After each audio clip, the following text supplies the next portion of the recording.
Item ಯಾವುದೇ ಇರಲಿ try ಮಾಡಿ ಆಚಿ ಚಿಕನ್ ಮಸಾಲಾ. ಆಚಿ ಚಿಕನ್ ಮಸಾಲಾ.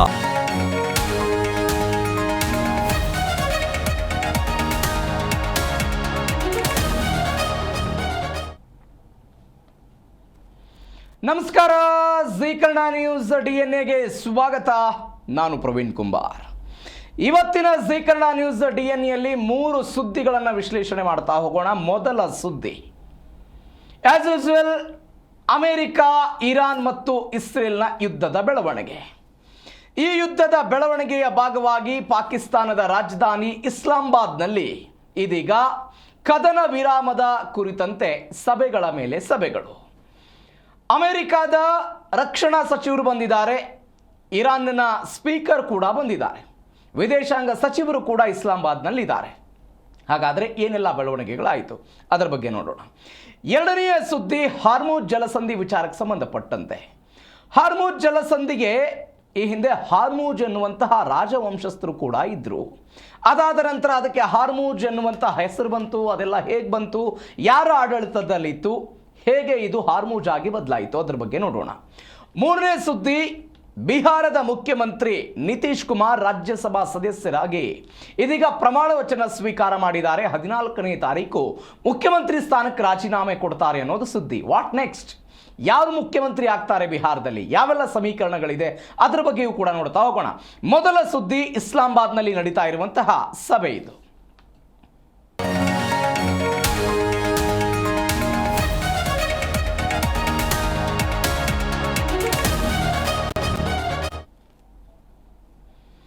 ಪಾಕಿಸ್ತಾನದ ಇಸ್ಲಾಮಾಬಾದ್ನಲ್ಲಿ ಕದನ ವಿರಾಮದ ಬಗ್ಗೆ ಮಾತುಕತೆ. 2-3 ದಿನಗಳ ಹಿಂದೆ ಡೊನಾಲ್ಡ್ ಟ್ರಂಪ್ 2 ರಾಷ್ಟ್ರಗಳ ನಡುವೆ 14 ದಿನಗಳ ಕದನ ವಿರಾಮ ಘೋಷಣೆ ಆಗಿದೆ, ನಾವು ದಾಳಿ ಮಾಡೋದಿಲ್ಲ ಅಂತೆಲ್ಲ ಹೇಳಿದ್ರು. ಅದಕ್ಕೆ ಮಧ್ಯಸ್ಥಿಕೆ ವಹಿಸಿದ್ಯಾರು? ಪಕ್ಕದ ಪಾಕಿಸ್ತಾನ. ನಾವು ಮೊನ್ನೆಯೂ ಕೂಡ ನೋಡಿದ್ವಿ ಯಾವ ಕಾರಣಕ್ಕಾಗಿ ಪಾಕಿಸ್ತಾನವನ್ನು ಅಮೆರಿಕ ಆಯ್ಕೆ ಮಾಡಿಕೊಂಡಿದೆ, ಯಾವ ಕಾರಣಕ್ಕಾಗಿ ಪಾಕಿಸ್ತಾನವನ್ನು ಇರಾನ್ ಆಯ್ಕೆ ಮಾಡಿಕೊಂಡಿದೆ ಅಂತ. ಇರಾನ್ ಜೊತೆಗೆ ಪಾಕಿಸ್ತಾನ ಗಡಿಯನ್ನು ಹಂಚಿಕೊಂಡಿದೆ. ಅಮೆರಿಕದ ಮಾತನ್ನು ಪಾಕಿಸ್ತಾನ ಚಾಚು ತಪ್ಪದೆ ಫಾಲೋ ಮಾಡ್ಕೊಂಡು ಬರ್ತಾ ಇದೆ. ಇದಕ್ಕೆ ಇತಿಹಾಸವೂ ಕೂಡ ಇದೆ. ಈ ಹಿಂದೆ ಒಬಾಮಾ ಸರ್ಕಾರ ಇದ್ದಾಗ, ಅದಾದ ನಂತರ ಇದೀಗ ಟ್ರಂಪ್ ಸರ್ಕಾರ ಬಂದ ನಂತರಂತೂ ಅಲ್ಲಿಯ ಆಸಿಫ್ ಮುನೀರ್ ಅಂದರೆ ಪಾಕಿಸ್ತಾನದ ಸೇನಾ ಮುಖ್ಯಸ್ಥ ಫೀಲ್ಡ್ ಮಾರ್ಷಲ್ ಆಸಿಫ್ ಮುನೀರ್ ಜೊತೆಗೆ ಅವರು ಇಟ್ಟುಕೊಂಡಿರುವಂಥ ಸಂಬಂಧಗಳು, ಶ್ವೇತಭವನಕ್ಕೆ ಕರೆದು ಅವರಿಗೆ ಭರ್ಜರಿ ಔತಣವನ್ನು ಕೊಟ್ಟಿದ್ದು ಎಲ್ಲವನ್ನೂ ಕೂಡ ನೋಡಿದ್ದೀವಿ. ಈ ಕಾರಣಕ್ಕಾಗಿ ಅಮೆರಿಕಕ್ಕೆ ಪಾಕಿಸ್ತಾನ ಬೇಕಿದೆ, ಪಾಕಿಸ್ತಾನಕ್ಕೆ ಚೀನಾ ಸಪೋರ್ಟ್ ಮಾಡ್ತಾ ಇದೆ ಅನ್ನುವಂಥ ವಿಶ್ಲೇಷಣೆಗಳಿದೆ. ವಿವರಗಳಿಗೆ ಬರ್ತೀನಿ. ಅಮೆರಿಕ ಇರಾನ್ಗೆ ಪಾಕ್ ಮೀಡಿಯೇಟರ್ ಆಗಿ ಕೆಲಸವನ್ನು ಮಾಡ್ತಾ ಇದೆ. ಹೆಂಗೆ ಮೀಡಿಯೇಟರ್ ಆಗಿ ಕೆಲಸವನ್ನು ಮಾಡ್ತಾ ಇದೆ? 2020ರಲ್ಲಿ ಇದೇ ಪಾಕಿಸ್ತಾನ ಯಾವ ಅಮೆರಿಕ ಮತ್ತು ತಾಲಿಬಾನ್ ನಡುವೆ ಗದ್ದಲಗಳಾಗಿ, ಗಲಾಟೆಗಳಾಗಿ, ಯುದ್ಧಗಳೆಲ್ಲವೂ ಕೂಡ ಆಗಿತ್ತಲ್ಲ, ಅವತ್ತು ಅದನ್ನು ಬಗೆಹರಿಸುವುದಕ್ಕಾಗಿ ಪಾಕಿಸ್ತಾನ ಮೀಡಿಯೇಟರ್ ಆಗಿ ಕೆಲಸವನ್ನು ಮಾಡಿತ್ತು. ಯಾವತ್ತು? 2020ರಲ್ಲಿ. 1988ರಲ್ಲಿ ಇದೇ ಪಾಕಿಸ್ತಾನ ಸೋವಿಯತ್ ರಷ್ಯಾದ ಸೈನಿಕರೇನಿದ್ರು ಆ ಎಲ್ಲ ಸೈನಿಕರನ್ನು ಕಳಿಸೋದಕ್ಕೂ ಕೂಡ ಪಾಕಿಸ್ತಾನ ಅವತ್ತು ಮೀಡಿಯೇಟರ್ ಆಗಿ ಕೆಲಸವನ್ನು ಮಾಡಿತ್ತು. ಇವತ್ತು ಒನ್ಸ್ ಅಗೇನ್ ಅಮೆರಿಕ ಮತ್ತು ಇರಾನ್ ನಡುವೆ ಯುದ್ಧ ಆಗ್ತಾ ಇದೆ. ಪಾಕಿಸ್ತಾನಕ್ಕೂ ಕೂಡ ಈ ಯುದ್ಧದ ತೀವ್ರಗತಿ, ಪರಿಣಾಮಗಳು ಎಲ್ಲವೂ ಕೂಡ ತಟ್ಟಿದ್ದನ್ನು ನಾವು ಗಮನಿಸಿದ್ದೀವಿ. ಆರ್ಥಿಕವಾಗಿ ಜರ್ಜರಿತವಾಗಿರುವಂತಹ ಪಾಕಿಸ್ತಾನಕ್ಕೆ ಇದೀಗ ಸಹಜವಾಗಿ ಅವ್ರಿಗೆ ಒಂದು ಸಂಧಾನ ಬೇಕಾಗಿದೆ. ಅವರು ಕೂಡ ಮುನ್ನಡೆಗೆ ಬಂದಿದ್ದಾರೆ. ಒಂದು ಇಸ್ಲಾಮಾಬಾದ್ನ ಖಾಸಗಿ ಹೋಟೆಲ್ನಲ್ಲಿ ಈ ಸಭೆ ಇದೆ. ಈ ಸಭೆಯ ಭದ್ರತೆಗಾಗಿ ಸರಿಸುಮಾರು 11,000 ಸೈನಿಕರನ್ನು ಪಾಕಿಸ್ತಾನದ ಸರ್ಕಾರ ಇದೀಗ ಭದ್ರತೆಯ ದೃಷ್ಟಿಯಿಂದ ನಿಯೋಜನೆ ಮಾಡಲಾಗಿದೆ. 11,000. ಡೊನಾಲ್ಡ್ ಟ್ರಂಪ್ ಅವರ ಅಳಿಯ ಬಂದಿದ್ದಾರೆ, ಅದರ ಜೊತೆಗೆ ರಕ್ಷಣಾ ಸಚಿವರು ಅಮೆರಿಕದ್ದು, ಇದರ ಜೊತೆಗೆ ಇರಾನ್ನ ವಿದೇಶಾಂಗ ಸಚಿವರು ಬಂದಿದ್ದಾರೆ, ಸ್ಪೀಕರ್ ಬಂದಿದ್ದಾರೆ ಇರಾನ್ನಿಂದ.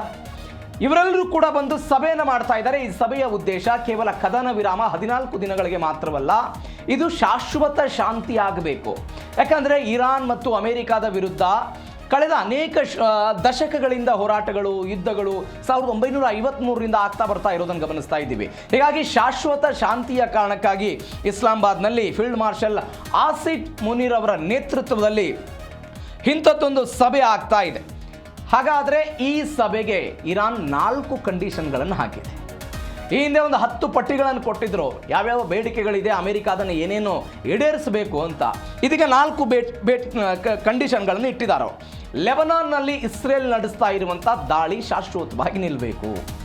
ಇಸ್ರೇಲ್ ಒಂದು ಕಡೆ ಹೇಳ್ತಾ ಇದೆ ಈ ಒಪ್ಪಂದಕ್ಕೂ ಅಂದರೆ ಈ ಕದನ ವಿರಾಮಕ್ಕೂ ಮತ್ತು ಇಸ್ರೇಲ್ ಲೆಬನಾನ್ ಮೇಲೆ ಮಾಡ್ತಾ ಇರುವಂಥ ದಾಳಿಗೂ ಎತ್ತಣದತ್ತ ಸಂಬಂಧ ಇಲ್ಲ, ಇದಕ್ಕೂ ಯಾವುದೇ ಕಾರಣಕ್ಕೂ ಸಂಬಂಧ ಇಲ್ಲ, ನಾವು ದಾಳಿ ಮಾಡೋರೆ, ಹಿಜ್ಬುಲ್ಲಾ ಅವರನ್ನ ವಿರುದ್ಧ ದಾಳಿ ಮಾಡೋರೆ ಅಂತ. ಬಿಕಾಸ್ 1982ರಿಂದಲೇ ಇಸ್ರೇಲ್ ಲೆಬನಾನ್ ಮೇಲೆ ದಾಳಿ ಮಾಡಿತ್ತು, ಬೈರುತ್ ಮೇಲೆ ದಾಳಿ ಮಾಡಿತ್ತು, ಅಲ್ಲಿ ಹಿಜ್ಬುಲ್ಲಾ ಸಂಘಟನೆಯನ್ನು ಶಾಶ್ವತವಾಗಿ ನಿರ್ಮಾಣ ಮಾಡಬೇಕು ಅಂತ. 2023 ಅಕ್ಟೋಬರ್ನಲ್ಲಿ ದಾಳಿ ಆದಾಗಲೂ ಕೂಡ ಇದೇ 2024ರಲ್ಲಿ ಅಕ್ಟೋಬರ್ನಲ್ಲಿ ಆದಂತಹ ದಾಳಿಯಲ್ಲೂ ಕೂಡ ಇದೇ ಬೆಳವಣಿಗೆಗಳಾಗಿತ್ತು. ಒನ್ಸ್ ಅಗೇನ್ ಇವತ್ತು ಅದೇ ಬೆಳವಣಿಗೆಗಳಾಗ್ತಾ ಇದೆ. ಇಸ್ರೇಲ್ ಯಾವುದೇ ಕಾರಣಕ್ಕೂ ಲೆಬನಾನ್ ಮೇಲಿನ ದಾಳಿಯನ್ನು ಹಿಂತೆಗಿಲ್ಲ ಅಂತ ಅವ್ರು ಹೇಳ್ತಿದ್ದಾರೆ. ಇರಾನ್ ಅದನ್ನು ತಡಿಬೇಕು ಅಂತ. ಬಿಕಾಸ್ ಇರಾನ್ ಹಿಜ್ಬುಲ್ಲಾ ಎನ್ನುವಂಥ ಸಂಘಟನೆಯನ್ನು ಹುಟ್ಟು ಹಾಕೋದಕ್ಕೆ ಇರಾನ್ನ IRGC ಕಾರಣ ಅಂತ. ತಾಂತ್ರಿಕವಾಗಿ ಹಣ ಕೊಡ್ತಾರೆ, ಅವರಿಗೆ ಬೇಕಾದಂಥ ತಂತ್ರಜ್ಞಾನವನ್ನು ಕೊಡ್ತಾರೆ, ಅವರಿಗೆ ಬೇಕಾದಂಥ ಎಲ್ಲ ವ್ಯವಸ್ಥೆಗಳನ್ನು ಕೂಡ ಇರಾನ್ ಕೊಡ್ತಾ ಇದೆ ಎನ್ನುವಂಥ ಗಂಭೀರವಾದ ಆರೋಪವನ್ನು ಇಸ್ರೇಲ್ ಮಾಡ್ತಾ ಇದೆ. ಈ ಕಾರಣಕ್ಕಾಗಿ ಅವರು ಹೇಳ್ತಾ ಇದ್ದಾರೆ. ಮತ್ತೊಂದು ಕಡೆ ಅಮೆರಿಕಾದಲ್ಲಿ ಫ್ರೀಸ್ ಆಗಿರೋ ಇರಾನ್ನ ಆಸ್ತಿ ಬಿಡುಗಡೆ ಮಾಡಬೇಕು ಅಂತ. ಈ ಫ್ರೀಸ್ ಆಗಿರೋ ಆಸ್ತಿ ಅಂತ ಹೇಳಿದ್ರೆ ಏನು ಅಂತ ಹೇಳಿದ್ರೆ, ಈ ಹಿಂದೆ $6 ಶತಕೋಟಿ ಹಣ ಇದೆ ಅಂತಿದ್ದು. ಹೆಂಗೆ ಬಂತು $6 ಶತಕೋಟಿ ಹಣ? ಈ ಇರಾನ್ ಏನು ಮಾಡ್ತಾ ಇತ್ತು, ಬೇರೆ ಬೇರೆ ದೇಶಗಳಿಗೆ ತೈಲವನ್ನು ರಫ್ತು ಮಾಡ್ತಾ ಇತ್ತು. ಅದರಲ್ಲೂ ವಿಶೇಷವಾಗಿ ದಕ್ಷಿಣ ಕೊರಿಯಾಕ್ಕೆ ಹೆಚ್ಚು ತೈಲನ್ನು ಇವರು ರಫ್ತು ಮಾಡ್ತಾ ಇದ್ರು. ಹೀಗೆ ರಫ್ತು ಮಾಡಿ ಹಣವನ್ನು ಅವರು ಸ್ಟಾಕ್ ಮಾಡಿದ್ರು. ಅದು ಅಮೆರಿಕಾದಲ್ಲಿತ್ತು. ಯಾವಾಗ ಟ್ರಂಪ್ ಮೊದಲ ಅವಧಿಯಲ್ಲಿ ಅಧ್ಯಕ್ಷರಾದ್ರಲ್ಲ, ಆ ಸಮಯದಲ್ಲಿ ಇರಾನ್ ವಿರುದ್ಧ ಇವರು ಜಿದ್ದು ಬೆಳೆಸಿದ ನಂತರ ಟ್ರಂಪ್ ಏನು ಮಾಡಿಬಿಡ್ತಾರೆ, ಆರ್ಥಿಕ ನಿರ್ಬಂಧಗಳನ್ನು ಇರಾನ್ ಮೇಲೆ ವಿಧಿಸಿಬಿಡ್ತಾರೆ. ಈ ಆರ್ಥಿಕ ನಿರ್ಬಂಧಗಳನ್ನು ವಿಧಿಸಿದ ನಂತರ ಇರಾನ್ನ $6 ಶತಕೋಟಿ ಹಣ ಏನಿದೆ, ಆ $6 ಶತಕೋಟಿ ಹಣ ಅಮೆರಿಕಾದ ಬಳಿ ಉಳಿದು ಬಿಡುತ್ತೆ. ಕಳೆದ ವರ್ಷ ಏನು ಮಾಡಿದ್ದಾರೆ, ಆ ಅಮೆರಿಕಾದ ಬಳಿ ಇದ್ದಂಥ $6 ಶತಕೋಟಿ ಹಣವನ್ನು ಏನು ಮಾಡ್ತಾರೆ, ಕತಾರ್ನ ವಿವಿಧ ಬ್ಯಾಂಕ್ಗಳಿಗೆ ಇದೀಗ ಟ್ರಾನ್ಸ್ಫರ್ ಮಾಡಿದ್ದಾರೆ. ಈಗ ಇರಾನ್ ಹೇಳ್ತಾ ಇದೆ ಆ $6 ಶತಕೋಟಿ ನಮಗೆ ವಾಪಸ್ ಬೇಕು ಅನ್ನುವಂಥ ಬೇಡಿಕೆಯನ್ನು ಅವರು ಇಟ್ಟಿದ್ದಾರೆ. ಮೂರನೇದಾಗಿ ಅಮೆರಿಕ ಓಕೆ ಅಂತ ಇದೆ, ಆದರೆ ಇಸ್ರೇಲ್ ಮಾತ್ರ ನಾಟ್ ಓಕೆ, ಸಹಜವಾಗಿ ಒಪ್ಪಲ್ಲ. ನಾವು ಇರಾನ್ ಮತ್ತು ಇಸ್ರೇಲ್ನ ಸಂಬಂಧಗಳು ಮೊದಲು ಸರಿಯಾಗಿದ್ದಾಗಲೂ ಕೂಡ, ಅಂದರೆ 1948ರ ಮೇನಲ್ಲಿ ಇಸ್ರೇಲ್ ಅಸ್ತಿತ್ವಕ್ಕೆ ಬಂದಾಗ ಅದನ್ನು ಮಾನ್ಯತೆ ಮಾಡಿದ್ದು ಇರಾನ್, ಅವತ್ತು ಮಾನ್ಯತೆ ಮಾಡಿದ್ರು. ಅವತ್ತು ಎಲ್ಲವೂ ಕೂಡ ಸರಿ ಇದ್ದಾಗಲೂ ಕೂಡ ಅದಾದ ನಂತರ ಶಿಯಾ ಮುಸ್ಲಿಮರು ಮತ್ತು ಯಹೂದಿಗಳ ನಡುವೆ ಅವರ ಅಸ್ತಿತ್ವವನ್ನು ಇವರು ಪ್ರಶ್ನೆ ಮಾಡ್ತಾರೆ, ಇವರ ಅಸ್ತಿತ್ವವನ್ನು ಅವರು ಪ್ರಶ್ನೆ ಮಾಡ್ತಾರೆ. ಆ ಕಾರಣಕ್ಕಾಗಿ ಕಳೆದ ಬಾರಿ ಹಮಾಸ್ ಮತ್ತು ಇಸ್ರೇಲ್ ನಡುವೆ ಯುದ್ಧ ಆದಂತಹ ಸಮಯದಲ್ಲೂ ಕೂಡ ಇದೇ ಇರಾನ್ನವರು ಹಮಾಸ್ಗೆ ಸಪೋರ್ಟ್ ಮಾಡಿದ್ರು ಎನ್ನುವಂಥ ಆರೋಪವನ್ನು ಯಾರು ಮಾಡ್ತಾರೆ, ಇಸ್ರೇಲ್ನವರು ಮಾಡ್ತಾರೆ. ಹಮಾಸ್ ಆಗಿರ್ಬೋದು, ಹಿಜ್ಬುಲ್ಲಾ ಆಗಿರ್ಬೋದು, ಲೆಬನಾನ್ ಅವರಿಗೆ ಆಗಿರ್ಬೋದು. ನಾನು ಮೊನ್ನೆ ವಿವರಣೆ ಕೊಟ್ಟೆ, ಇಸ್ರೇಲ್ನ ಈ ಜೆರುಸಲಂ ಎನ್ನುವಂತಹ ನಗರದ ಕಾರಣಕ್ಕಾಗಿ ಹೇಗೆ ಯುದ್ಧಗಳಾಗ್ತಾ ಇದೆ. ಮಧ್ಯಪ್ರಾಚ್ಯದಲ್ಲಿ ಎಲ್ಲವೂ ಕೂಡ ಮುಸ್ಲಿಂ ರಾಷ್ಟ್ರಗಳು, ಕೇವಲ ಯಹೂದಿ ರಾಷ್ಟ್ರವಾಗಿರೋದು ಯಾವುದು, ಇಸ್ರೇಲ್ ಮಾತ್ರ. ಹೀಗಾಗಿ ಅದರ ಅಸ್ತಿತ್ವದ ಪ್ರಶ್ನೆಯನ್ನು ಅನೇಕ ಮುಸ್ಲಿಂ ರಾಷ್ಟ್ರಗಳು ಮಾಡ್ತಾ ಇದೆ. ಅದರಲ್ಲಿ ವಿಶೇಷವಾಗಿ ಇರಾನ್ ಕೂಡ ಅದರಲ್ಲಿದೆ. ಇರಾನ್ನವರು ಹೇಳ್ತಾ ಇದ್ರು, ಇತ್ತೀಚೆಗೆ ಯುದ್ಧ ಶುರುವಾದ ಮೇಲೆ ಇಸ್ರೇಲ್ ಭೂಪಟದಲ್ಲಿ ಇರದಂತೆ ಮಾಡೋದೇ ನಮ್ಮ ಗುರಿ ಅಂತ ಇರಾನ್ ಬೇಡಿಕೆ ಇಟ್ಟಿರುವಾಗ, ಅಥವಾ ಇರಾನ್ನ ಗುರಿ ಆಗಿರುವಾಗ ಇಸ್ರೇಲ್ ಮತ್ತು ಇರಾನ್ನ ಸಂಬಂಧಗಳು ಹೇಗೆ ಒಂದಾಗೋದಕ್ಕೆ ಸಾಧ್ಯ? ಈ ಪ್ರಶ್ನೆ ಅಂತೂ ಸಹಜವಾಗಿದ್ದೇ ಇದೆ. ಅವರು ಭಾರತದಲ್ಲಿರುವಂಥ ಇಸ್ರೇಲ್ನ ರಾಯಭಾರ ಅಧಿಕಾರಿ ಒಬ್ಬರು ಹೇಳಿದ್ದಾರೆ, ಒಂದು ಹೇಳಿಕೆ ಕೊಟ್ಟಿದ್ದಾರೆ, ನಾವು ಪಾಕಿಸ್ತಾನದ ಈ ಒಟ್ಟಾರೆ ಬೆಳವಣಿಗೆಯಲ್ಲಿ ಅವರ ನಂಬಿಕೆಯನ್ನೇ ನಾವು ಒಪ್ಪೋದಕ್ಕೆ ಸಾಧ್ಯ ಇಲ್ಲ ಅಂತ, ಅವರು ನಂಬೋದಕ್ಕೆ ಅರ್ಹದೇ ಇರುವಂತಹ ಒಂದು ರಾಷ್ಟ್ರ ಅಂತ. ಹೀಗಾಗಿ ಇಸ್ರೇಲ್ ಮತ್ತು ಪಾಕಿಸ್ತಾನದ ನಡುವೆ ಕೆಲವೊಂದಿಷ್ಟು ಭಿನ್ನಾಭಿಪ್ರಾಯಗಳಿದೆ. ಇದರ ಜೊತೆಗೆ ಪಾಕಿಸ್ತಾನ ಮತ್ತು ಇಸ್ರೇಲ್ ಜೊತೆಗೆ ಯಾವುದೇ ರಾಜತಾಂತ್ರಿಕ ಒಪ್ಪಂದಗಳಿಲ್ಲ, ಯಾವುದೇ ರಾಜತಾಂತ್ರಿಕ ಬೆಳವಣಿಗೆಗಳು ಇದುವರೆಗೂ ಕೂಡ ಆಗಿಲ್ಲ ಪಾಕಿಸ್ತಾನದ ಜೊತೆಗೆ. ಈ ಕಾರಣಕ್ಕಾಗಿ ಇಸ್ರೇಲ್ ನಾಟ್ ಓಕೆ ಅಂತ ಹೇಳ್ತಾ ಇದೆ. ಇದರ ಜೊತೆಗೆ ಇರಾನ್ ಹಾರ್ಮುಜ್ ಆಪತ್ತು, ಏನು ಆಪತ್ತಿದು? ಹಾರ್ಮುಜ್ನಲ್ಲಿ ಮತ್ತೊಂದು ಕಂಟಕ ಎದುರಾಗ್ಬಿಟ್ಟಿದೆ. ಏನು ಕಂಟಕ ಇದು? ಇತ್ತೀಚೆಗೆ ಹಾರ್ಮುಜ್ ಅನ್ನು ಬಂದ್ ಮಾಡಿದ್ರು. 20% ತೈಲ ಹೋಗುವಂಥ ಈ ಹಾರ್ಮುಜ್ ಜಲಸಂಧಿಯಲ್ಲಿ ಈ ಯುದ್ಧ ಶುರುವಾದ ಮೇಲೆ ಏನು ಮಾಡಿದರು, ಮೈನ್ಸ್ಗಳನ್ನು ಹಾಕಿಬಿಟ್ಟಿದ್ರು. ಯಾವುದೇ ಹಡಗುಗಳು ಈ ಭಾಗದಲ್ಲಿ ಸಂಚಾರ ಮಾಡಬಾರ್ದು. ಅದು ಮಧ್ಯಪ್ರಾಚ್ಯದಿಂದ ಬರೋದಾಗಿರ್ಬೋದು, ಮಧ್ಯಪ್ರಾಚ್ಯದಿಂದ ಬಂದ ನಂತರ ಏಷ್ಯಾದ ಭಾಗಗಳಿಗೆ, ಯುರೋಪ್ನ ಭಾಗಗಳಿಗೆ, ಅಮೆರಿಕದ ಭಾಗಗಳಿಗೆ ಹೋಗುವಂಥ ಹಡಗುಗಳು ಯಾವುದೇ ಕಾರಣಕ್ಕೂ ಈ ಜಲಸಂಧಿಯಿಂದ ಪಾರಾಗಬಾರ್ದು ಅನ್ನೋ ಕಾರಣಕ್ಕಾಗಿ ಅವರೇನು ಮಾಡಿದರು, ಮೈನ್ಸನ್ನು ಹಾಕಿಬಿಟ್ರು. ಆ ಮೈನ್ಸ್ಗಳ ಕತೆ ಏನಾಗ್ಬಿಟ್ಟಿದೆ ಅಂತ ಹೇಳಿದರೆ, ಕಳೆದ ಒಂದು 40 ದಿನಗಳಲ್ಲಿ ನೌಕಾ ಮೈನ್ಸ್ ಅಂತ ಕರೀತಾರೆ ಅದಕ್ಕೆ. ಆ ನೌಕಾ ಮೈನ್ಸ್ಗಳು ಏನಾಗ್ಬಿಟ್ಟಿದೆ, ಅಲೆಗಳು ಮತ್ತು ಪ್ರವಾಹಗಳಿಂದ ಕೊಚ್ಚಿ ಹೋಗ್ಬಿಟ್ಟವು. ಕೊಚ್ಚಿ ಹೋಗಿ ಅವು ಯಾವ ಜಾಗದಲ್ಲಿ ಇವೆ ಅನ್ನೋದು ಇದುವರೆಗೂ ಕೂಡ ಗೊತ್ತಾಗ್ತಾ ಇಲ್ಲ. ಪರಿಣಾಮ ಏನಾಗುತ್ತೆ ಅಂತ ಹೇಳಿದ್ರೆ, ಈ ಮೈನ್ಸ್ಗಳು ಎಲ್ಲಿವೆ ಅಂತ ನಾವಿಕರಿಗೆ ಗೊತ್ತಾಗೋದಿಲ್ಲ. ಡಿಕ್ಕಿ ಹೊಡೆದ್ಬಿಟ್ರೆ ಪರಿಸ್ಥಿತಿಗಳು ಏನಾಗ್ಬಿಡುತ್ತೆ, ಇದೀಗ ಈ ಮೈನ್ಸ್ನಿಂದ ಬೇರೆ ಬೇರೆ ಹಡಗುಗಳು ಕೂಡ ಸಂಚಾರ ಮಾಡೋದಕ್ಕೆ ಸಾಧ್ಯವಾಗದಿರುವಂತಹ ಪರಿಸ್ಥಿತಿ ಇದೀಗ ನಿರ್ಮಾಣ ಆಗಿಬಿಟ್ಟಿದೆ. ಸಮುದ್ರದ ಮೈನ್ಸ್ಗಳು ಅಂದರೆ ಯುದ್ಧ ಶುರುವಾದ ಮೇಲೆ ಆರ್ಥಿಕವಾಗಿ ನಾವು ಪೆಟ್ಟು ಕೊಡಬೇಕು ಅನ್ನೋ ಕಾರಣಕ್ಕಾಗಿ, ತೈಲ ಯಾವುದೇ ಕಾರಣಕ್ಕೂ ಸಾಗಾಟ ಆಗಬಾರ್ದು ಅನ್ನೋ ಕಾರಣಕ್ಕಾಗಿ ಇಂಥದ್ದೊಂದು ಬೆಳವಣಿಗೆಗಳನ್ನು ಅವರು ಮಾಡಿದ್ರು. ಇದರ ಭಾಗವಾಗಿ ಏನಾಗ್ಬಿಡ್ತು, ಇದೀಗ ಮೈನ್ಸ್ಗಳು ಅಲೆಗಳು ಮತ್ತು ಪ್ರವಾಹದ ಕಾರಣಕ್ಕಾಗಿ ಎಲ್ಲಿ ಹೋಗಿದ್ದವು ಅಂತ ಗೊತ್ತಿಲ್ಲ. ಹಾಗಾದರೆ ಹಾರ್ಮುಜ್ನಲ್ಲಿ ಸಮುದ್ರ ಮೈನ್ಸ್ಗಳ ಅಪಾಯ ಕಾದಿದೆ. ಸಹಜವಾಗಿ ಅಪಾಯ. ಆ ಮೈನ್ಸ್ಗಳು ಎಲ್ಲಿವೆ, ಯಾವ ಮಾರ್ಗದಲ್ಲಿದೆ, ಯಾವ ಪರಿಪ್ರಮಾಣದಲ್ಲಿ ಆ ಮೈನ್ಸ್ಗಳಿವೆ, ಒಂದು ವೇಳೆ ಡಿಕ್ಕಿ ಹೊಡೆದ್ಬಿಟ್ರೆ ಏನಾಗ್ಬೋದು, ನಾವಿಕರಾಗಿರ್ಬೋದು, ದೊಡ್ಡ ಪ್ರಮಾಣದಲ್ಲಿ ಮೆಟ್ರಿಕ್ ಟನ್ ಗಟ್ಟಲೆ LPGಗಳು ಬರುತ್ತಿರುತ್ತೆ, ತೈಲ ಕಚ್ಚಾ ತೈಲ ಬರ್ತಾ ಇರುತ್ತೆ. ಒಂದು ವೇಳೆ ಡಿಕ್ಕಿ ಆಗಿಬಿಟ್ರೆ, ತೈಲ ಸೋರಿಕೆ ಆಗಿಬಿಟ್ರೆ ಏನಾಗ್ಬಿಡುತ್ತೆ ಅನ್ನುವಂತಹ ಪ್ರಶ್ನೆ ಸಹಜವಾಗಿದೆ. ಜಲಸಂಧಿ ಮಾರ್ಗಕ್ಕೆ ಮೈನ್ಸ್ ಇಟ್ಟು ಅದನ್ನು ಮರೆತು ಬಿಡ್ತಾ ಇರಾನ್, ಯುದ್ಧದಲ್ಲಿ ಬ್ಯುಸಿ ಆಗಿಬಿಟ್ರು, ಮರೆತು ಬಿಟ್ರಾ ಅನ್ನುವಂಥ ಪ್ರಶ್ನೆ ಸಹಜವಾಗಿದೆ. ಒಂದು ವೇಳೆ ಮೈನ್ಗಳಿಗೆ ಈ ಹಡಗುಗಳು ಡಿಕ್ಕಿ ಆಗಿಬಿಟ್ರೆ, ನಾನು ಅವಾಗಲೇ ಹೇಳಿದಂತೆ ದೊಡ್ಡ ಮಟ್ಟದ ಅನಾಹುತಗಳಾಗುವಂತಹ ಸಾಧ್ಯತೆ ಇದೆ. ಇದೀಗ ಜಲಸಂಧಿಯೊಳಗಿನ ಸಂಚಾರಕ್ಕಾಗಿ ಒಂದು ಪರ್ಯಾಯ ಮಾರ್ಗ ಬಳಕೆಗೆ ಅವರು ಸೂಚನೆ ಕೊಟ್ಟಿದ್ದಾರೆ. ಈ ಮುಖಾಂತರ ಮತ್ತೊಂದು ತೈಲ ಅಭಾವ ಎದುರಾಗ್ಬಿಡುತ್ತಾ ಅನ್ನುವಂತಹ ಪ್ರಶ್ನೆ ಕೂಡ ಇದೆ. ಮೈನ್ಸ್ಗಳು ಡಿಕ್ಕಿ ಆದರೆ ಏನಾಗುತ್ತೆ, ಏನು ಎತ್ತ ಅನ್ನೋದ್ರ ಬಗ್ಗೆ ಇದೆ. ಹಾಗಾದರೆ ಏನಾಗುತ್ತೆ ಡಿಕ್ಕಿ ಆದರೆ? ಒನ್ಸ್ ಅಗೇನ್ ದರ ಏರಿಕೆ ಆಗುತ್ತೆ, ಸ್ಫೋಟಗೊಂಡ್ಬಿಟ್ರೆ ತೈಲ ಸೋರಿಕೆ ಆಗಿಬಿಡುತ್ತೆ, ಜಲಚರಗಳು, ಪರಿಸರ ನಾಶ ಇವೆಲ್ಲವೂ ಕೂಡ ಆಗುವಂತಹ ಸಾಧ್ಯತೆ ಇದೆ. ಮತ್ತೊಂದು ಕಡೆ ಹಾರ್ಮುಜ್ ಜಲಸಂಧಿಯಿಂದ ಉದಾಹರಣೆಗೆ ಭಾರತಕ್ಕೆ ಬರಬೇಕಾದಂಥ ತೈಲ ಅದು ಕೂಡ ನಿಂತುಕೊಂಡು ಹೋಗ್ಬಿಡುತ್ತೆ, ಮತ್ತೆ ಹಾಹಾಕಾರ ಶುರುವಾಗುವಂತಹ ಸಾಧ್ಯತೆಗಳಲ್ಲಿದೆ. ಮೈನ್ ಸ್ಫೋಟ ಆದರೆ ವಿಮಾ ದರಗಳ ಹೆಚ್ಚಳ ಆಗ್ಬೋದು. ಈಗಾಗಲೇ ಇರಾನ್ನವರು 16 ಕೋಟಿ 18 ಕೋಟಿ ರೂಪಾಯಿ ಅಂದರೆ 2 ಮಿಲಿಯನ್ ಒಂದು ಟೋಲ್ ಹಾಕೋದಕ್ಕೆ ಇರಾನ್ ಅವರು ಮುಂದಾಗಿದ್ದಾರೆ. ಅವರ ದೇಶವನ್ನು ಕಟ್ಟಬೇಕು ಅನ್ನೋ ಕಾರಣಕ್ಕಾಗಿ ಟೋಲ್ಗಳನ್ನು ವಿಧಿಸೋದಕ್ಕೆ ಅವರು ಮುಂದಾಗಿರುವಂಥ ಈ ಸಮಯದಲ್ಲಿ ಒಂದು ವೇಳೆ ಇಂಥ ಬೆಳವಣಿಗೆಗಳು ಆದರೆ ವಿಮಾ ದರ ಹೆಚ್ಚಳ ಆಗಿಬಿಡುತ್ತೆ. ಅದಾದ ನಂತರ ಜಲಚರಗಳಿಗೆ ಮಾರಕ ಆಗುತ್ತೆ. ಆರೋಪ ಪ್ರತ್ಯಾರೋಪದಿಂದ ಮತ್ತೆ ಯುದ್ಧದ ಭೀತಿ. ಈ ಕಾರಣಕ್ಕಾಗಿ ಎಲ್ಲವೂ ಕೂಡ ಆಯಿತು ಏನು ಎತ್ತ ಅನ್ನುವಂಥದ್ದು ಈ ಎಲ್ಲ ಬೆಳವಣಿಗೆಗಳಾಗ್ಬೋದು. ಅಂದರೆ ಅಮೆರಿಕ ನಮ್ಮ ಮೇಲೆ ದಾಳಿ ಮಾಡಿರೋ ಕಾರಣಕ್ಕಾಗಿಯೇ ಇವೆಲ್ಲವೂ ಕೂಡ ಆಗಿದೆ ಏನು ಎತ್ತ ಅನ್ನೋದ್ರ ಬಗ್ಗೆ ಆರೋಪ ಪ್ರತ್ಯಾರೋಪ ಶುರುವಾಗಿ ಮತ್ತೆ ಯುದ್ಧ ಆಗ್ಬೋದು.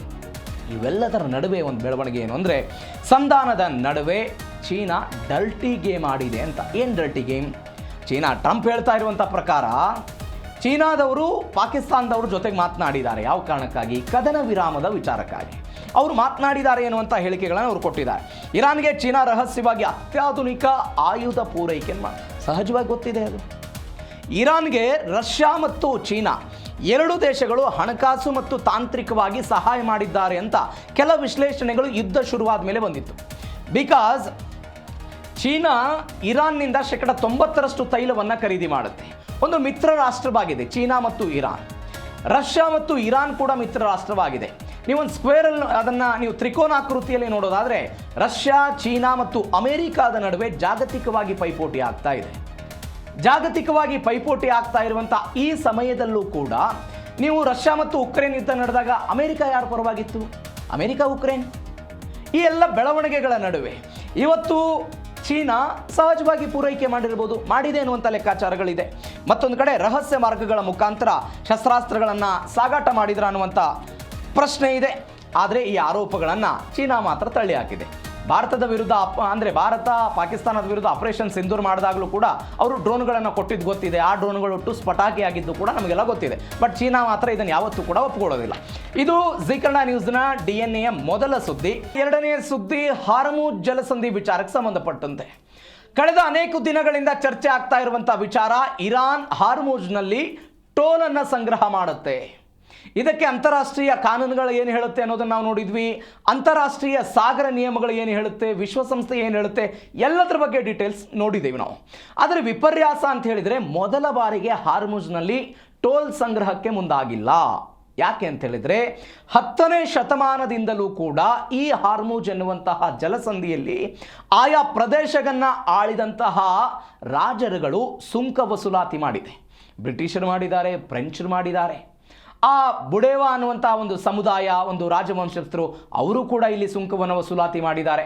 ಇದರ ಜೊತೆಗೆ 10ನೇ ಶತಮಾನದಿಂದ 17ನೇ ಶತಮಾನದ ತನಕ ಹಾರ್ಮುಜ್ ಪ್ರದೇಶವನ್ನು ವಿವಿಧ ರಾಜವಂಶಸ್ಥರು ಅಥವಾ ಬ್ರಿಟಿಷರು, ಫ್ರೆಂಚರು ಇವರೆಲ್ಲರೂ ಕೂಡ ಆಳಿದ್ದನ್ನು ನೋಡಿದ್ದೇವೆ. ಹಾಗಾದರೆ ಹೆಂಗೆ ಉಗಮ ಆಯ್ತಿದು? ಏನಾಯಿತು, ಏನೆಲ್ಲ ಬೆಳವಣಿಗೆಗಳಾಯಿತು, ಹಾರ್ಮುಜ್ ಸಾಮ್ರಾಜ್ಯ ಹುಟ್ಟಿದ್ದು ಹೇಗೆ? ಈ ಪ್ರಶ್ನೆಗೆ ಉತ್ತರ ಕಂಡುಕೊಳ್ಬೇಕಂದ್ರೆ ನಾವು 7ನೇ ಶತಮಾನಕ್ಕೆ ಹೋಗ್ಬೇಕಾಗುತ್ತೆ. 7ನೇ ಶತಮಾನದಲ್ಲಿ ಇರಾನ್ನ ಕರಾವಳಿ ಪ್ರದೇಶದಲ್ಲಿ ಒಂದು ರಾಜವಂಶಸ್ಥರು ರಾಜ್ಯಭಾರ ಮಾಡ್ತಾ ಇರ್ತಾರೆ. ಈ ರಾಜ್ಯಭಾರ ಮಾಡೋ ಸಮಯದಲ್ಲಿ ಏನಾಗುತ್ತೆ, ಆಂತರಿಕ ತಿಕ್ಕಾಟಗಳ ಅವ್ರ ಹತ್ರ ಶುರುವಾಗ್ಬಿಡುತ್ತೆ. ಯಾವ ಕಾರಣಕ್ಕೆ? ಯಾರು ರಾಜ ಆಗಬೇಕು, ಆ ರಾಜನ ನಂತರ ಯಾರು ರಾಜರಾಗಬೇಕು, ಅದಾದ ನಂತರ ಕೃಷಿ ಉತ್ಪನ್ನಗಳ ಬಗ್ಗೆ ಚರ್ಚೆಗಳಾಗುತ್ತೆ, ಆರ್ಥಿಕ ದಿವಾಳಿತನಗಳಾಗುತ್ತೆ. ಆ ಆರ್ಥಿಕ ದಿವಾಳಿತನದ ನಂತರ ಇರಾನ್ನಲ್ಲಿ ಬುಯಿದ್ ಸಾಮ್ರಾಜ್ಯ ಪತನ ಆಗಿಬಿಡುತ್ತೆ. ಈ ಬುಯಿದ್ ಸಾಮ್ರಾಜ್ಯ ಪತನ ಆದ ನಂತರ ಹಾರ್ಮುಜ್ ಸಾಮ್ರಾಜ್ಯ ಅಸ್ತಿತ್ವಕ್ಕೆ ಬರುತ್ತೆ. ಈ ಹಾರ್ಮುಜ್ ಸಾಮ್ರಾಜ್ಯ ಅತ್ಯಂತ ಶ್ರೀಮಂತ ವ್ಯಾಪಾರ ಕೇಂದ್ರಗಳಲ್ಲಿ ಒಂದಾಗಿರುವಂತಹ ಸಾಮ್ರಾಜ್ಯ ಇದು. 10ನೇ ಶತಮಾನದಲ್ಲಿ ಮೊಹಮ್ಮದ್ ದಿಹರಂ ಕುಬಾ ಎನ್ನುವಂಥ ಅರಸ ಇದನ್ನು ಶುರು ಮಾಡ್ತಾರೆ. ಶುರು ಮಾಡಿದ ನಂತರ ಏನು ಮಾಡ್ತಾನೆ ಈ ವ್ಯಕ್ತಿ, ಈ ಇರಾನ್ನಲ್ಲಿ ಬುಯಿದ್ ಸಾಮ್ರಾಜ್ಯದ ಬೆಳವಣಿಗೆಗಳಾಗುತ್ತೆ ಅದೆಲ್ಲವನ್ನು ಬಳಸಿಕೊಂಡು ಇವತ್ತು ಮಿನಾಪ್ ನಗರದ ಮೇಲೆ ಅಮೆರಿಕಾದವರು ಏನು ಹೊಡೆದು 160 ಶಾಲಾ ಮಕ್ಕಳ ಸಾವಿಗೆ ಏನು ಕಾರಣ ಆಗಿದ್ದಾರೆ, ಆ ಮಿನಾಪ್ ನಗರದ ಪಕ್ಕಕ್ಕೆ ಬಂದು, ಅದೊಂದು ಕರಾವಳಿ ಪ್ರದೇಶ, ಅದು ಆ ಕರಾವಳಿ ಪ್ರದೇಶದಲ್ಲಿ ಇದ್ದಂತಹ ಹಾರ್ಮುಜ್ ಎನ್ನುವಂಥ ಒಂದು ಹಳೆಯ ನಗರ, ಅದು ಆ ಹಳೆಯ ನಗರಕ್ಕೆ ಬಂದು ಏನು ಮಾಡ್ತಾನೆ, ಅದನ್ನು ರಾಜಧಾನಿಯನ್ನಾಗಿ ಮಾಡಿಕೊಂಡು ಈ ವ್ಯಕ್ತಿ ದಿರಾಮ್ದು ವಂಶ ಅನ್ನುವಂಥ ಒಂದು ವಂಶಾಡಳಿತವನ್ನು ಶುರು ಮಾಡಿಬಿಡ್ತಾನೆ. ದಿರಾಮ್ದು ವಂಶ ಅಂತ ಕರೀತಾರೆ. ಈ ಹಾರ್ಮುಜ್ ಅಂತ ಹೇಳಿದರೆ ಇದರ ಅರ್ಥ ಏನಂದರೆ ಅಹುರ್ ಮಜ್ದಾ ಅಂತ ಕರೀತಾರೆ ಇದನ್ನು. ಈ ಅಹುರ್ ಮಜ್ದಾ ಅನ್ನೋದು ದೇವತೆ ಅಂತ ಕರೆಯೋದು, ಆರಾಧಕಿ ಅಂತ. ಆ ಹೆಸರಿನಿಂದ ಈ ಹಾರ್ಮುಜನ್ನು ಇದನ್ನು ಅವರು ಶುರು ಮಾಡ್ತಾರೆ. ಅದಾದ ನಂತರ ಏನಾಗ್ಬಿಡುತ್ತೆ, ಮಂಗೋಲಿಯನ್ನರ ದಾಳಿ ಇಲ್ಲಿ ಶುರುವಾಗುತ್ತೆ. 1300ರ ಹೊತ್ತಿಗೆ ಇಲ್ಲಿ ದಾಳಿಗಳು ಶುರುವಾಗೋದಕ್ಕೆ ಶುರುವಾದ ಮೇಲೆ ಇದು ಜೊರೋನಿಗೆ ಶಿಫ್ಟ್ ಆಗುತ್ತೆ. ಅದನ್ನು ವ್ಯಾಪಾರ ಕೇಂದ್ರವಾಗಿ ಅವರೆಲ್ಲ ಮಾಡ್ಕೊಳ್ತಾರೆ. ಆ ಮುಖಾಂತರ ಹಾರ್ಮುಜ್ ಎನ್ನುವಂತಹ ಈ ಒಂದು ವಂಶಾಡಳಿತ 10ನೇ ಶತಮಾನದಲ್ಲಿ ಇರಾನ್ನ ಕರಾವಳಿ ತೀರದಲ್ಲಿ ಶುರುವಾಗಿರುತ್ತೆ. ಯಾವ ಕಾರಣಕ್ಕಾಗಿ ಕರಾವಳಿಯನ್ನು ಆಯ್ಕೆ ಮಾಡಿಕೊಂಡ್ರು, ಡಿಟೇಲ್ಸಿಗೆ ಬರ್ಬೋದಾದರೆ ಇಲ್ಲೇನಾಗುತ್ತೆ ಅಂತ ಹೇಳಿದ್ರೆ, ಮಂಗೋಲಿಯನ್ನರು ದಾಳಿ ಮಾಡ್ತಾರೆ. ಆ ದಾಳಿಯಿಂದ ತಪ್ಪಿಸ್ಕೊಳ್ಳೋದಕ್ಕೆ ಒಂದು ದ್ವೀಪಕ್ಕೆ ಅವರು, ಜರೋನ್ ಎನ್ನುವಂಥ ಒಂದು ದ್ವೀಪಕ್ಕೆ ಬಹಾವುದ್ದೀನ್ ಅಯಾಜ್ ಎನ್ನುವಂಥ ರಾಜ ಶಿಫ್ಟ್ ಆಗ್ತಾನೆ. ಅದಾದ ನಂತರ ಅದಕ್ಕೆ ಒಂದು ಹಾರ್ಮುಜ್ ಅಂತ ಅವರು ಒಂದು ಹೆಸರು ಕೊಡ್ತಾರೆ. ನಾನು ಆವಾಗಲೇ ಹೇಳಿದಾಗೆ 10ನೇ ಶತಮಾನದಲ್ಲಿ ಇದೇನು ಬೆಳವಣಿಗೆಗಳಾಗುತ್ತೆ ಅಂತ ಹೇಳಿದರೆ, ಸಂಪತ್ತು ಸುಂಕದ ಸಾಮ್ರಾಜ್ಯವಾಗಿ ಇದು ಬೆಳವಣಿಗೆಗಳಾಗಕ್ಕೆ ಶುರು ಆಗ್ಬಿಡುತ್ತೆ. ಹೆಂಗೆ, ನೈಸರ್ಗಿಕ ಬಂದರು ಗಲ್ಫ್ನ ಪ್ರವೇಶ ದ್ವಾರದಲ್ಲಿ ಒಂದು ಹಡಗು ನಿಲ್ದಾಣವನ್ನು ಇವರು ಮಾಡ್ತಾರೆ, ಒಂದು ಕಟ್ಕೋತಾರೆ. ಯಾಕಂದರೆ ಆರ್ಥಿಕ ಚಟುವಟಿಕೆಗಳು ಆಗಬೇಕು ಅನ್ನೋ ಕಾರಣಕ್ಕಾಗಿ ನೌಕಾಬಲ ಹಾರ್ಮುಜ್ ಅರಸರು ಬಲಿಷ್ಠ ನೌಕಾಪಡೆಯನ್ನು ಕಟ್ಟಿ ಸುಂಕ ವಸೂಲಿ ಮಾಡ್ತಾರೆ. ಅವರು 3 ಆಧಾರದ ಮೇಲೆ ಅವರು ಸುಂಕ ವಸೂಲಿ ಮಾಡ್ತಾ ಇದ್ರು. ಹೆಂಗೆ, ನೌಕಾಪಡೆಯ ಪ್ರಾಬಲ್ಯ ಇತ್ತು ಇವ್ರ ಹತ್ರ. ಪರ್ಷಿಯನ್ ಭಾಗದ ಈ ಪ್ರದೇಶದಲ್ಲಿ ಏನು ಮಾಡ್ತಾ ಇದ್ರು, ಏಷ್ಯಾದಿಂದ, ಭಾರತದಿಂದ, ಚೀನಾದಿಂದ ಈ ರೇಷ್ಮೆ ಆಗಿರ್ಬೋದು, ಮಸಾಲ ಪದಾರ್ಥಗಳಾಗಿರ್ಬೋದು, ಇವುಗಳನ್ನು ತುಂಬಿಕೊಂಡು ದೊಡ್ಡದಾದಂಥ ಹಡಗುಗಳೇನು ಬರ್ತಾ ಇತ್ತಲ್ಲ, ಈ ಹಡಗುಗಳನ್ನು ಎಲ್ಲವನ್ನು ಕೂಡ ಅಲ್ಲಿ ತಡೆ ಹಿಡಿತಾ ಇದ್ರು. ಅವರಿಂದ ಸುಂಕ ವಸೂಲಿತೆ ಆಗ್ತಾ ಇತ್ತು. ಮತ್ತೊಂದು ಕಡೆ ಅವ್ರಿಗೊಂದು ಪರವಾನಿಗೆ, ಕಟ್ಟಿಯ ಪರವಾನಿಗೆ ಅಂತ ಅವ್ರು ಏನೋ ಕೊಟ್ಟಿದ್ರು. ಆ ಪರವಾನಿಗೆ ಇದ್ದರೆ ಮಾತ್ರ ಅಲ್ಲಿ ಚಲಾವಣೆ ಮಾಡೋದಕ್ಕೆ, ಹಡಗುಗಳನ್ನು ಓಡಿಸೋದಕ್ಕೆ ಅವಕಾಶವನ್ನು ಅವ್ರು ಕೊಟ್ಟಿದ್ರು. 10ನೇ ಶತಮಾನದಿಂದ ಇಲ್ಲಿ ಹಪ್ತಾ ವಸೂಲಿ ಆಗ್ತಾ ಇತ್ತು. ಹಾರ್ಮುಜ್ ಹಪ್ತಾ ವಸೂಲಿ ಆಗ್ತಾ ಇತ್ತು. ಹೆಂಗೆ, ಅರಬ್ ರಾಜ್ಕುಮಾರರು ಈ ಹಪ್ತಾ ವಸೂಲಿ ಮಾಡೋದಕ್ಕೆ ಶುರು ಮಾಡಿದರು. ನಾನು ಹೇಳಿದಾಗೆ ಈ ಪರ್ಷಿಯನ್ ಗಲ್ಫ್ಗೆ, ಈ ಹಾರ್ಮುಜ್ಗೆ ಪ್ರವೇಶ ಮಾಡುವಂಥ ಎಲ್ಲ ಈ ಹಡಗುಗಳಿಂದ ಹಣವನ್ನು ವಸೂಲಿ ಮಾಡ್ತಾ ಮಾಡ್ತಾ ಮಾಡ್ತಾ ಆರ್ಥಿಕವಾಗಿ ಬರೋದು. ಈಗ ನೀವು ಭಾರತಕ್ಕೆ ಬ್ರಿಟಿಷರಾಗಿ ದಾಳಿ ಮಾಡಿದರು, ಇಲ್ಲಿಯ ಸಾಂಬಾರ ಪದಾರ್ಥಗಳು, ಮಸಾಲೆ ಪದಾರ್ಥಗಳು, ಇವುಗಳನ್ನು ಬ್ರಿಟನ್ಗೆ ತೆಗೆದುಕೊಂಡು, ಬ್ರಿಟಿಷ್ ಸಾಮ್ರಾಜ್ಯಕ್ಕೆ ತೆಗೆದುಕೊಂಡು ಹೋಗಬೇಕು ಅನ್ನೋ ಕಾರಣಕ್ಕಾಗಿ ಅವರು ಅಟ್ಯಾಕ್ ಮಾಡಿದರು. ಅದಾದ ನಂತರ ಸಾಮ್ರಾಜ್ಯವನ್ನು ಕಟ್ಟಿ ಅದೆಲ್ಲವೂ ಕೂಡ ಬೆಳವಣಿಗೆಗಳಾಗಿದೆ. ಅದೇ ರೀತಿಯಾಗಿ ಭಾರತದಿಂದ ಏನು ಬೇರೆ ಬೇರೆ ದೇಶಗಳಿಗೆ ರಫ್ತಾಗ್ತಾ ಇತ್ತು, ಅವುಗಳ ಮೇಲೆ ಸುಂಕ ವಿಧಿಸೋದಕ್ಕೆ ಇವರೆಲ್ಲ ತಯಾರಿಯನ್ನು ಮಾಡಿಕೊಂಡಿದ್ರು. ಅದರ ಭಾಗವಾಗಿ ಅವರು ಸುಂಕವನ್ನು ಕೂಡ ವಿಧಿಸ್ತಾ ಇದ್ದರು. ಇದರ ಜೊತೆಗೆ ಏಕಸ್ವಾಮ್ಯತೆಯನ್ನು ಇವರು ಪಡೆದುಕೊಂಡಿದ್ದರು. ಭಾರತ, ಚೀನಾ ಮತ್ತು ಆಫ್ರಿಕಾದಿಂದ ಮಸಾಲೆ ಪದಾರ್ಥಗಳು, ರೇಷ್ಮೆ ಪದಾರ್ಥಗಳು, ಕುದುರೆ ವ್ಯಾಪಾರದ ಮೇಲೆ ಇವರು ದೊಡ್ಡ ಮಟ್ಟದ ನಿಗಾ ಇಟ್ಟಿದ್ರು ಅಂತ. ಕುದುರೆ ವ್ಯಾಪಾರದ ಮೇಲೆ ಒಂದು ದೊಡ್ಡ ಮಟ್ಟದ ನಿಗಾವನ್ನು ಇಟ್ಟುಕೊಂಡು ಅದರ ಮೇಲೆ ಅವರು ಸುಂಕವನ್ನು ವಿಧಿಸೋ ಪ್ರಯತ್ನವನ್ನು ಅವರು ಮಾಡ್ತಾ ಇದ್ದರು. ಹೆಂಗೆ, ಈ ಚೀನಾದಿಂದ ರೇಷ್ಮೆ, ಭಾರತದಿಂದ ಮಸಾಲೆ ಪದಾರ್ಥ, ಭಾರತದ ದಕ್ಷಿಣ ಭಾರತ ಅಂದರೆ ಭಾರತದ ದಕ್ಷಿಣ ಭಾರತದಲ್ಲಿದ್ದಂಥ ವಿಜಯನಗರ ಅರಸರಾಗಿರ್ಬೋದು, ಬೇರೆ ಬೇರೆ ಅರಸರುಗಳೆಲ್ಲ ಏನು ಮಾಡ್ತಾ ಇದ್ರು, ಬೇರೆ ಬೇರೆ ದೇಶಗಳಿಂದ ಕುದುರೆಗಳನ್ನು ತರಿಸ್ಕೊಳ್ತಾ ಇದ್ರು. ಯಾವ ಕಾರಣಕ್ಕಾಗಿ, ದಕ್ಷಿಣ ಭಾರತದಲ್ಲಿ ಕುದುರೆಗಳು ಬದುಕುಳಿಯೋದಕ್ಕೆ ಇರಬಹುದಾದಂತಹ ಹವಾಮಾನ ಇರ್ತಾ ಇರಲಿಲ್ಲ. ಈ ಹವಾಮಾನ ಇಲ್ಲದೆ ಇದ್ದಾಗ ಏನಾಗ್ತಾ ಇತ್ತು, ಇಲ್ಲಿ ಕುದುರೆಗಳು ಅಂದರೆ ಯುದ್ಧಕ್ಕೆ ಬೇಕಾದದ್ದು, ಸೈನಿಕರಿಗೆ ಬೇಕಾಗಿದ್ದಂಥ ಕುದುರೆಗಳೇನಿತ್ತು ಅವೆಲ್ಲವೂ ಕೂಡ ಬೇಗ ಬೇಗ ಮೃತಪಡ್ತಾ ಇತ್ತು. ಹೀಗೆ ಕುದುರೆಗಳು ಮೃತಪಡುವಂತಹ ಸಮಯದಲ್ಲಿ ವಿಜಯನಗರದ ಕೃಷ್ಣದೇವರಾಯರ ಆಗಿರ್ಬೋದು, ಬೇರೆ ಬೇರೆ ರಾಜರ ಆಳ್ವಿಕೆಯ ಸಮಯದಲ್ಲಿ ಏನಾಗ್ತಾ ಇತ್ತು, ಕುದುರೆಗಳನ್ನು ತೆಗೆದುಕೊಂಡು ಬರ್ತಾ ಇದ್ರು. ಈ ಕುದುರೆಗಳನ್ನಿಗೆ ಮೇಲೆ ಕೂಡ ಅಂದರೆ ಅದಕ್ಕಾಗಿಯೇ ಒಂದು ವ್ಯವಸ್ಥೆಯನ್ನು ಮಾಡಿದ್ರು, ಒಂದು ವಿಶೇಷವಾದಂಥ ಹಡಗುಗಳನ್ನು ಕೂಡ ಅದಕ್ಕಾಗಿ ಅವರು ತಯಾರು ಮಾಡಿದ್ರು. ಅದರಲ್ಲಿ ಒಂದು 20-30 ಕುದುರೆಗಳನ್ನೆಲ್ಲ ಅದರಲ್ಲಿ ತಾರಿಟಾ ಅನ್ನುವಂಥ ಹಡಗನ್ನು ಅವರು ತಯಾರು ಮಾಡಿದರು. ತಾರಿಡಾ ಅಂತ ಕರೀತಾರೆ ಅದನ್ನು. ಆ ತಾರಿಡಾ ಅಂತ ಹೇಳಿದರೆ ಕುದುರೆಗಳನ್ನು ರಫ್ತು ಮಾಡುವ ಕಾರಣಕ್ಕಾಗಿಯೇ ನಿರ್ಮಿಸಿದಂತಹ ಒಂದು ವಿಶೇಷವಾದಂಥ ಹಡಗದು. ಎಟ್ ಎ ಟೈಮ್ ಆ ತಾರಿಡಾ ಎನ್ನುವಂಥ ಹಡಗಿನಲ್ಲಿ ಒಂದು 20ರಿಂದ 40 ಹಡಗುಗಳನ್ನು ನಿಲ್ಲಿಸಬಹುದಾದಂಥ ಕೆಪಾಸಿಟಿ ಇತ್ತು. ಈ ಹಡಗುಗಳಿಗೂ ಕೂಡ ಸುಂಕವನ್ನು ವಿಧಿಸುವ ಪ್ರಯತ್ನವನ್ನು ಅವರು ಮಾಡ್ತಾ ಹೋದರು. ಈ ಹಾರ್ಮುಜ್ ಹಫ್ತಾ ವಸೂಲಿಯ ಹಾದಿಯ ಬಗ್ಗೆಯೂ ಕೂಡ ನಾವು ನೋಡಬೇಕು. 10ರಿಂದ 15ನೇ ಶತಮಾನದಲ್ಲಿ ಹಾರ್ಮುಜ್ ಅರಸರ ಕಾಲ ಇರುತ್ತೆ. ನಾನು ಆವಾಗಲೇ ಹೇಳಿದ ಹಾಗೆ ಹಾರ್ಮುಜ್ ಅರಸರು ಏನು ಮಾಡ್ತಾ ಇದ್ರು, ಭಾರತ, ಚೀನಾ, ಆಫ್ರಿಕಾದಿಂದ ಬರುವಂಥ ಹಡಗುಗಳಿಗೆ ನಾನು ಆವಾಗಲೇ ಹೇಳ್ದಂಗೆ ಇದೇ ರೀತಿಯಾಗಿ ಸುಂಕವನ್ನು ವಿಧಿಸ್ತಾ ಹೋಗ್ತಾ ಇದ್ರು. ಸರಕುಗಳ ಮೌಲ್ಯದ ಆಧಾರದ ಮೇಲೆ ಅಶೂರ್ ಅಂತ ಹೇಳಿದರೆ 10ನೇ ಒಂದು ಭಾಗ, ಅಶೂರ್ ಅಂತ ಹೇಳಿದರೆ ಚಿನ್ನದ ನಾಣ್ಯ ಅಂತಲೂ ಕರೀತಾರೆ. ಅವತ್ತಿನ ಕಾಲಕ್ಕೆ ಅಂದರೆ ನೀವು 10-15ನೇ ಶತಮಾನದಲ್ಲಿ ಒಂದು ಕುದುರೆಗೆ 300-400 ಅಶೂರ್ ಹಣವನ್ನು ಕೊಡಬೇಕಾಗಿತ್ತು. ಬೆಳ್ಳಿಯ ನಾಣ್ಯಗಳು ಇತ್ತು, ಚಿನ್ನದ ನಾಣ್ಯಗಳು ಇತ್ತು. ಈ ಅಶೂರ್ನಲ್ಲಿ 10ನೇ ಒಂದು ಭಾಗದಷ್ಟು ಹಣವನ್ನು ಯಾರಿಗೆ ಕೊಡಬೇಕಾಗಿತ್ತು, ಈ ಜಲಸಂಧಿಯನ್ನು ನಿಯಂತ್ರಣ ಮಾಡ್ತಾ ಇದ್ದಂಥ ಹಾರ್ಮುಜ್ ಅರಸರಿಗೆ ಕೊಡಬೇಕಾದಂತಹ ಪ್ರಸಂಗಗಳಿತ್ತು.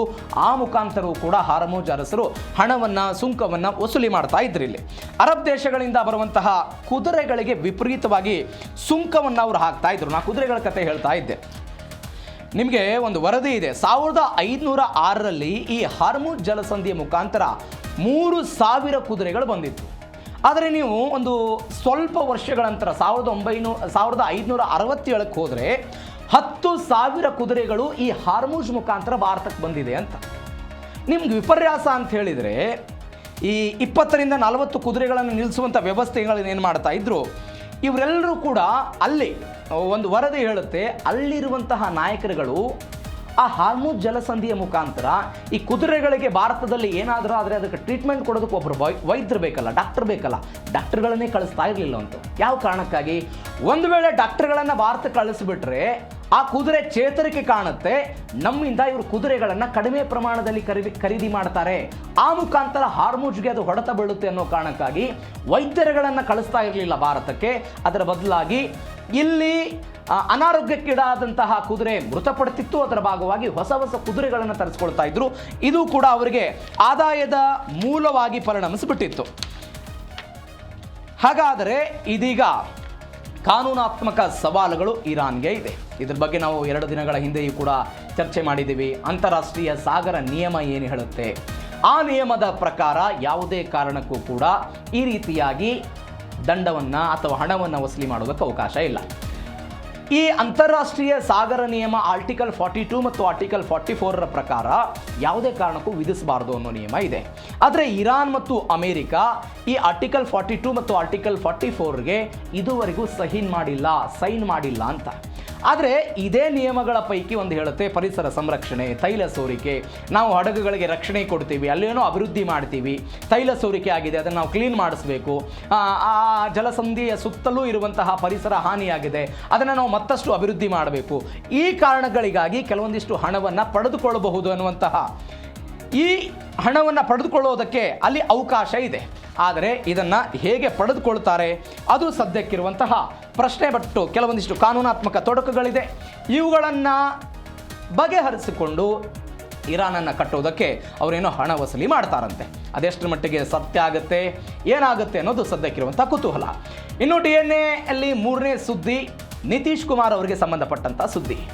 ಬಿಹಾರದಲ್ಲಿ ಅತಿ ಹೆಚ್ಚು ಬಾರಿ ಮುಖ್ಯಮಂತ್ರಿ ಆದಂತಹ ವ್ಯಕ್ತಿ, 10 ಬಾರಿ ಮುಖ್ಯಮಂತ್ರಿಯಾಗಿ ಪ್ರಮಾಣ ವಚನ ಸ್ವೀಕರಿಸಿದಂತಹ ನಿತೀಶ್ ಕುಮಾರ್ ಇದೀಗ ಮತ್ತೊಮ್ಮೆ ರಾಷ್ಟ್ರ ರಾಜಕಾರಣಕ್ಕೆ ಹೋಗಿದ್ದಾರೆ. ರಾಜ್ಯಸಭಾ ಸದಸ್ಯರಾಗಿ ಪ್ರಮಾಣ ವಚನವನ್ನು ಸ್ವೀಕಾರ ಮಾಡಿದ್ದಾರೆ.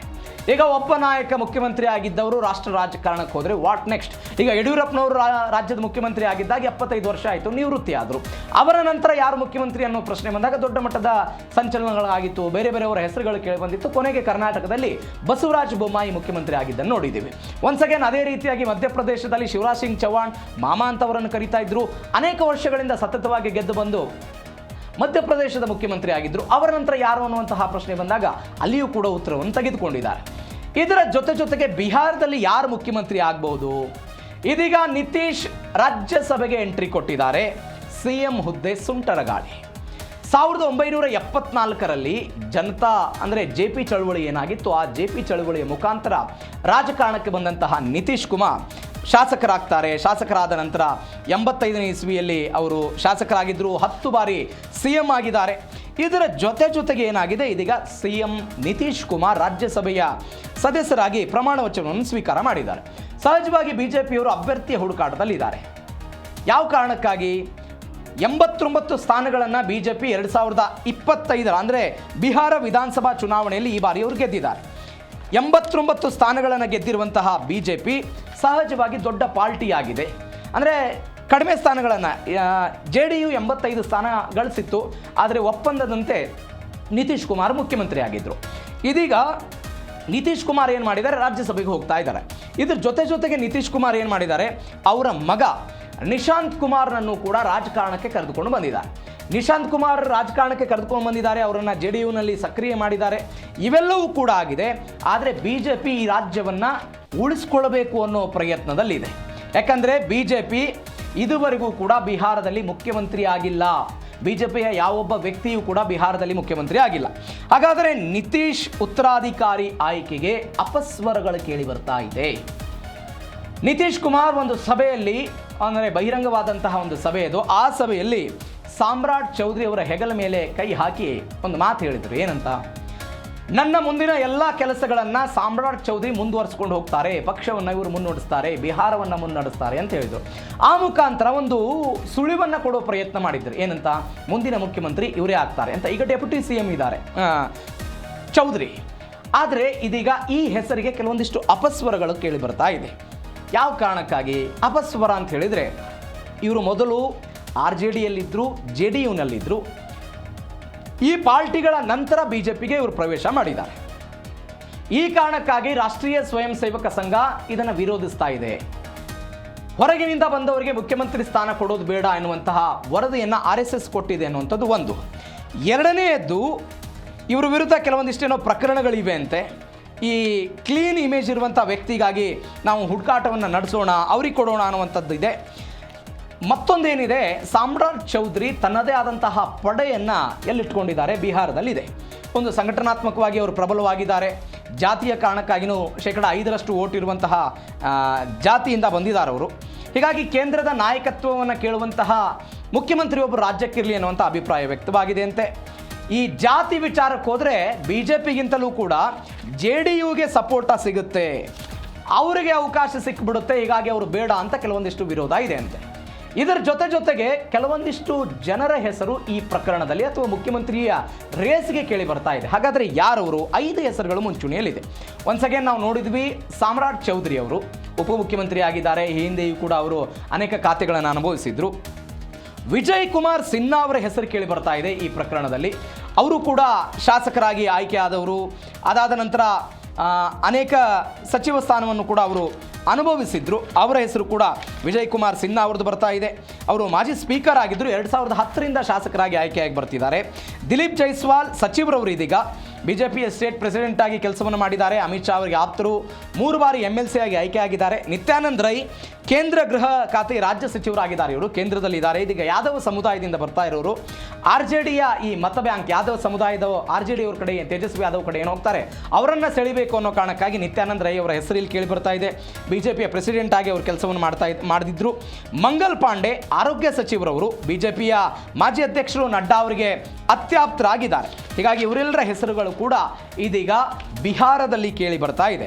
ಇದರ ಜೊತೆಗೆ ಬಿಜೆಪಿ ಏನು ಮಾಡ್ಬೋದು ಅಂತ ಹೇಳಿದರೆ, ಅಚ್ಚರಿ ಅಭ್ಯರ್ಥಿಯ ಮೇಲೆ NDA ಕಣ್ಣು ಅನ್ನೋದು. ಬಿಜೆಪಿ MLAಗಳ ಟಿಕೆಟ್ ಕೊಡುವಂತಹ ಸಮಯದಲ್ಲಿ, ಮಿನಿಸ್ಟ್ರಿಗಳನ್ನು ಮಾಡುವಂತಹ ಸಮಯದಲ್ಲಿ ಅದಾದ ನಂತರ ಮುಖ್ಯಮಂತ್ರಿಗಳನ್ನು ಮಾಡುವಂತಹ ಸಮಯದಲ್ಲೂ ಕೂಡ ಅಚ್ಚರಿ ಅಭ್ಯರ್ಥಿಗಳನ್ನು ಕೊಟ್ಟಿರೋದನ್ನು ನಾವು ನೋಡಿದ್ದೀವಿ.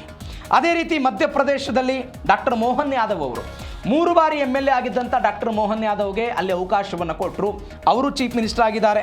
ಇನ್ನು ರಾಜಸ್ಥಾನದಲ್ಲಿ ಒಂದು ಹೊಸ ಪ್ರಯತ್ನವನ್ನು ಮಾಡಿದರು ಭಜನ್ ಲಾಲ್ ಶರ್ಮಾ ಮೊದಲ ಬಾರಿಗೆ MLA ಆದಂತಹ ವ್ಯಕ್ತಿ, ಫಸ್ಟ್ ಟೈಮ್ MLA, ಅವರನ್ನು ಚೀಫ್ ಮಿನಿಸ್ಟರ್ ಮಾಡಿಬಿಟ್ರು.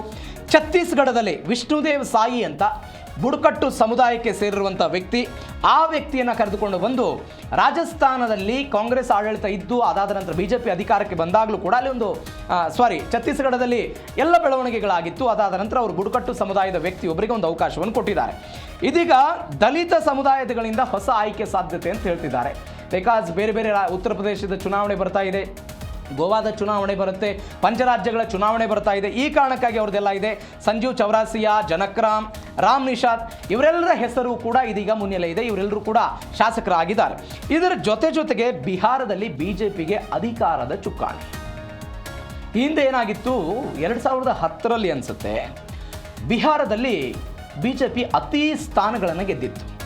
ಒನ್ಸ್ ಅಗೇನ್ JDU ಜೊತೆ ಮೈತ್ರಿ ಇದ್ದಾಗಲೂ ಕೂಡ BJP ಅತಿ ಹೆಚ್ಚು ಸ್ಥಾನಗಳನ್ನು ಗೆದ್ದಿತ್ತು. 2010ರಲ್ಲಿ 91 ಸ್ಥಾನಗಳನ್ನು ಗೆಲ್ತಾರೆ. ಅವತ್ತ್ಯಾಕೆ ಹಾಗಾದರೆ ಮುಖ್ಯಮಂತ್ರಿ ಆಗಲಿಲ್ಲ? ಒಂದು ಒಪ್ಪಂದ ಆಗಿರುತ್ತೆ, ನಿತೀಶ್ ಕುಮಾರ್ ಮತ್ತು BJP ಅವರ ಜೊತೆಗೆ ಒಂದು ಒಪ್ಪಂದ ಆಗಿರುತ್ತೆ.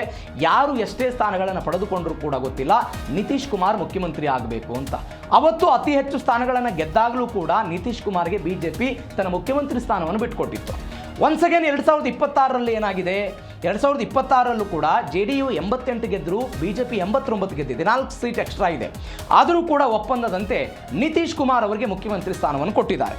ಈ ಕಾರಣಕ್ಕಾಗಿ ಈ ಬಾರಿ ನಿತೀಶ್ ಕುಮಾರ್ ಹೆಂಗೂ ರಾಷ್ಟ್ರ ರಾಜಕಾರಣಕ್ಕೆ ಹೋಗ್ತಾ ಇದ್ದಾರೆ. ಈ ಅವಕಾಶವನ್ನು ಪಡೆದುಕೊಂಡು ನಾವು ಇಲ್ಲಿ ಪಕ್ಷವನ್ನು ಸಂಘಟನೆ ಮಾಡಬಹುದು. ಅದರ ಜೊತೆಗೆ ಬಿಹಾರದ ಇತಿಹಾಸದಲ್ಲಿ BJP ಇದುವರೆಗೂ ಕೂಡ ಅಧಿಕಾರವನ್ನು ಹಿಡಿಯೋದಕ್ಕೆ ಸಾಧ್ಯ ಆಗಿಲ್ಲ. BJPಯ ಮುಖ್ಯಮಂತ್ರಿ ಒಬ್ಬರು ಆಗೋದಕ್ಕೆ ಐತಿಹಾಸಿಕ ಒಂದು ಇತಿಹಾಸವನ್ನು ದಾಖಲು ಮಾಡೋದಕ್ಕೆ BJP ತುದಿಗಾಲಲ್ಲಿ ನಿಂತಿದೆ. ಇದಾಗಿತ್ತು ಇವತ್ತಿನ ಜಿ ಕನ್ನಡ ನ್ಯೂಸ್ DNA 3 ಪ್ರಮುಖ ಸುದ್ದಿಗಳು. ಇಂಥದ್ದೇ ಸುದ್ದಿಗಳನ್ನು ಜಿ ಹಿಂದಿಯಲ್ಲಿ ರಾತ್ರಿ 8:55 ನೀವು ಅಲ್ಲಿ ಕೂಡ DNA ನೋಡ್ಬೋದು. ಇದರೊಂದಿಗೆ ಇವತ್ತಿನ ಜಿ ಕನ್ನಡ ನ್ಯೂಸ್ DNA ಮುಗಿಸ್ತಾ ಇದ್ದೀನಿ. ನೋಡ್ತಾ ಇರಿ ಜಿ ಕನ್ನಡ ನ್ಯೂಸ್, ಸತ್ಯವೇ ಸುದ್ದಿಯ ಜೀವಾಳ.